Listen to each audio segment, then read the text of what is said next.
দুনিয়াতে যত অদ্ভুত অদ্ভুত প্রশ্ন সব আপনি মুসা আলাইহিস সালামের মাথা থেকে পাবেন। বিভিন্ন বিষয়ে আল্লাহরে প্রশ্ন করতেন। সাইয়েদনা মুসা আলাইহিস সালাম আল্লাহরে বললেন, আল্লাহ আপনি আমার এমন একটা জিকির শিখাইয়া দেন যে জিকিরটার শব্দ আপনি আর আমি ছাড়া কেউ জানবে না।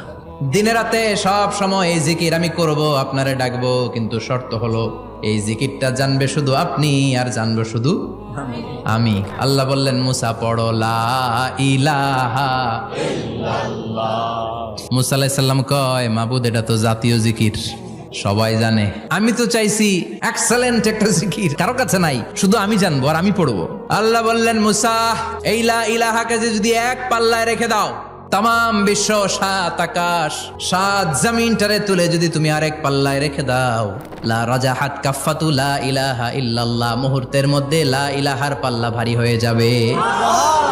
ও মুসা, তুমি যতই এক্সক্লুসিভ জিকির চাও, লা ইলাহার চেয়ে দামি জিকির আমার কাছে নাই।